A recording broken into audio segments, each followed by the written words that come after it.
After about 2 to 3 months of the ministry not growing, I was extremely discouraged, and I was like, "Yo, what is wrong? What am I not doing? Like I'm posting on social media. I'm telling them to invite their friends. And the thing was, I was trying to win off of the wrong metric. I didn't want to just I didn't want to just share this idea and not have some proof to back it up because I'm just so passionate about this concept. But this concept is how I wrote my first book. I'm not an author, but I feel as if I have some things to share with the world that is valuable, that can help people, right? And the number one thing about that vision is not getting in my own way. I was a student pastor from 2015 to 2017. A lot of people don't know that. That was probably one of the hardest times in my life because I got saved and then I immediately started working in an extremely big church. If you've ever been to a big church, you see, lots of people, big parking lot, worship, all of that. The worker on the side, we see logistics, we see people, we see forms, we see a lot of chaos. So I come into the church world freshly saved, and I'm extremely discouraged and I'm extremely overwhelmed. I got hired as I forgot my title, but basically I was being trained to be a pastor. They realized that I was creative, so they moved me to the creative director. Then they realized I had some leadership potential, so then they moved me to the middle school pastor. And then from the middle school pastor, this is where it got extremely difficult because I had a group of kids that I was responsible for, but then not only just responsible, I had to grow that ministry. Before this, I was just doing music, and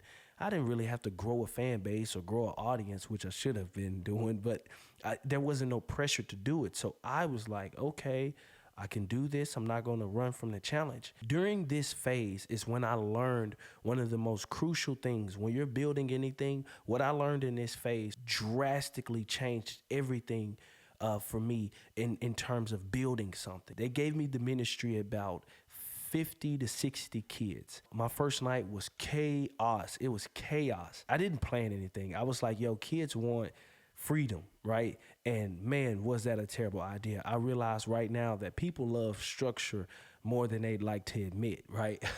So I didn't give the kids anything to do. It was a terrible idea. After about 2 to 3 months of the ministry not growing, I was extremely discouraged, and I was like, yo, what is wrong? What am I not doing? Like I'm posting on social media. I'm telling them to invite their friends.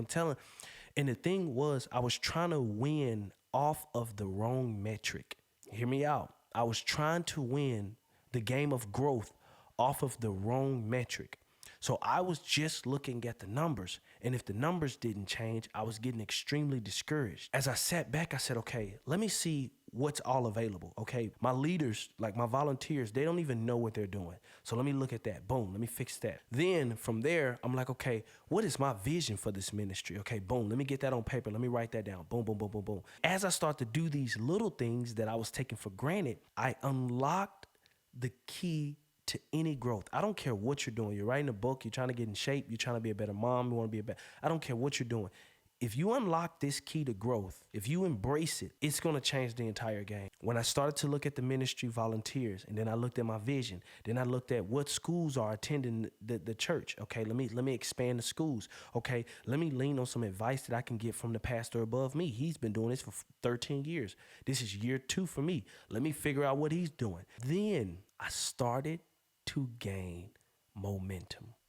That's the trick. When you're trying to grow anything, don't look at the numbers, don't look at the reviews, don't look at how many people bought it, solely focus on gaining momentum. In life, this is what you want. You want to gain momentum. When I started to gain momentum, the students started to come. When I solely focused on building the numbers, I was super discouraged because the numbers don't change until the foundation is set in place. Let me say that again. The numbers typically do not change until the foundation is set in place. The moment that I got my volunteers right, I knew why I was being a student pastor. I knew what I wanted to accomplish. I knew what the night was going to look like. The moment that I started to do those things, the students started to show up. Whatever you're doing right now and you're feeling discouraged, like, man, I don't think I can get this done, or I'm feeling stuck, or I don't feel like this is for me, I promise you the missing ingredient is momentum. Anytime I work on an album, I don't ever focus on like, okay, I got to start this album off with the perfect song to set the tone. I never do that. I just try to get started. Then when I look back on the week, I said, yo, man, we recorded 13 songs. Now let me go listen to those 13 completed songs and be critical. We have to reward ourselves. And without momentum, there is no reward. Get out of your way and just get in the cycle. As the student pastor, just show up. As the student pastor, just revisit the vision. As the artist, just record the song. As the author, just write. Once you get in the cycle of momentum, growth is automatic because growth is not separate from momentum. Growth is a byproduct of momentum. You got to get in the cycle.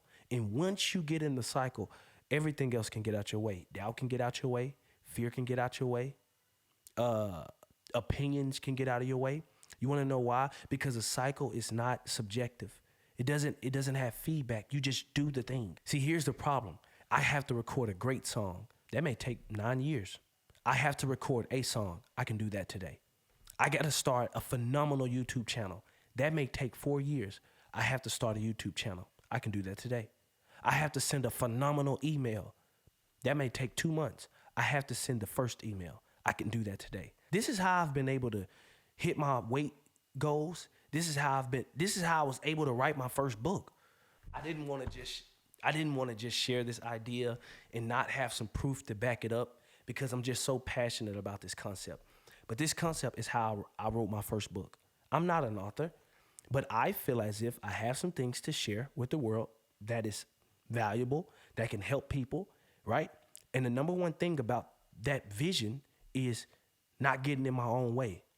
I didn't say the number one thing about that vision is being validated. I didn't say that.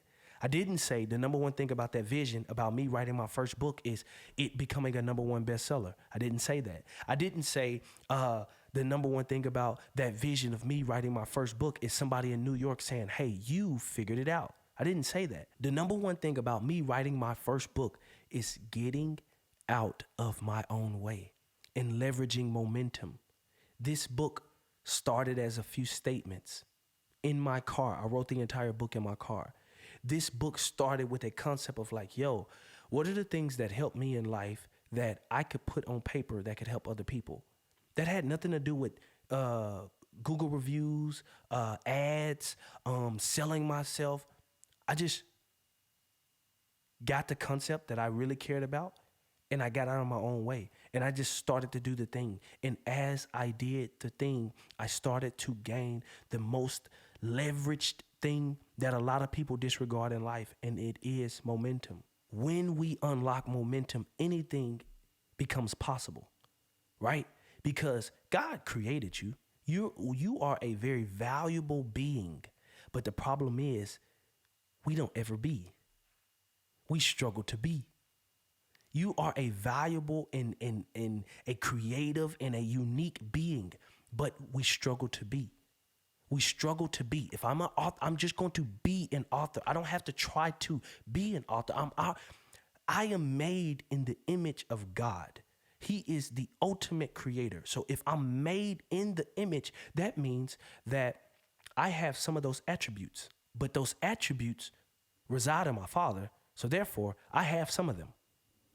Right? The birthing process imitates what it looks like as I bear a child, they have some of my chromosomes. They have some of my genes. So my daughter's going to come out looking like a little bit of me. My wife is Asian, so she's going to look a little bit like me, but she's going to have some of my attributes. She's witty, just like her dad, right? So if your Father who created you is the ultimate creative, there's no limit on what he was able to create and is able to create. We struggle to be. And therefore, as we struggle to be, we never gain any momentum. And momentum is the front door to all growth. Do not miss that. Momentum is the front door to all growth, right? Like I see this viral post on Instagram so much, and I think it's because people struggle with it. The post is always one day or day one. That's the viral post. One day or day one. But I extract the principle from that, and it's momentum. Change your reward system. I don't have to have it now, but I have to get started right now. Just write, meet me in the comments. If this video is adding any value to you, meet me in the comments with, I don't have to have it right now, but I have to get started right now. Like, give me that statement. Meet me in the comments. If you saying, you know what, I got it. From this day forward, I'm going to do the thing. I don't have to have it right now, but I have to get started right now. And remove any other reward system. Because the thing is this, as you be, one day you're going to look up and you're going to have. Yo, it's Beezy here.